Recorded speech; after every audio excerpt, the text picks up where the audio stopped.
Hello বন্ধুরা, আশা করছি তোমরা সবাই ভালো আছো।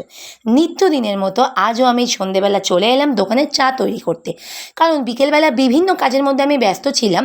আমি হঠাৎই দেখি দোকানে চা শেষ হয়ে গেছে। তো মা আমাকে বললো, চা শেষ হয়ে গেছে, তাড়াতাড়ি চাটা করে নে। এদিকে দোকানের বাইরে কাস্টমারের ভিড় ছিল, তো আমাকে তাড়াতাড়ি করে চাটা তৈরি করতে হয়েছিল। তার মধ্যে ওয়েদার ছিল একদম প্যাচপ্যাচে গরম।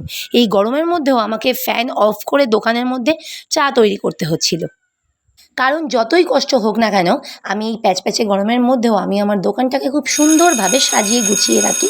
দোকানটাকে এক কথায় বলা যেতে পারে খুব যত্নে রাখি আমি, কারণ আমার কয়েকটা ভালোবাসার জিনিসের মধ্যে এই দোকান একটা, আমি যেটাকে বড্ড ভালোবাসি। যাই হোক, এই গরমের মধ্যে আমি তাড়াতাড়ি করে চাটা তৈরি করে নিচ্ছিলাম। আচ্ছা, আরেকটা কথা, তোমরাও কিন্তু আমার সাথে শেয়ার করতে পারো আমার মতন কে কে এরকম কাজের ফাঁকে ভিডিও তৈরি করো। আমি যেহেতু সারাদিন সত্যি অনেকটা কাজে ব্যস্ত থাকি, বলা যেতে পারে একেবারে সময়ই পাই না।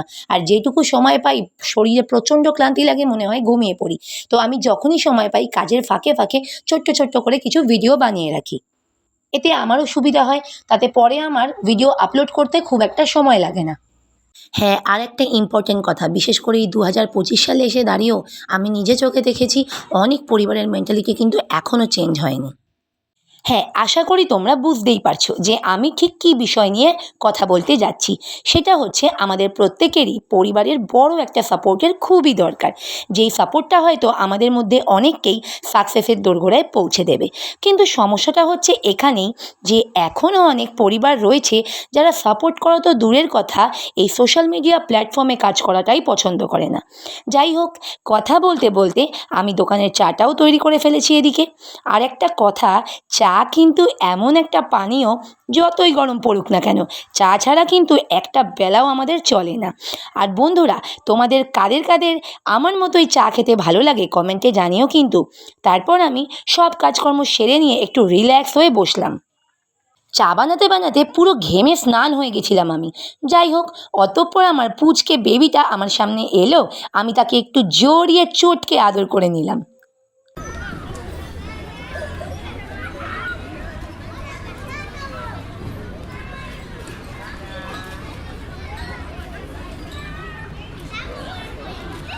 এরপর আমার খুব খিদে পেয়ে গেছিলো কাজ করতে করতে, তাই আমি বক্স খুলে বিস্কিট খেতে শুরু করলাম।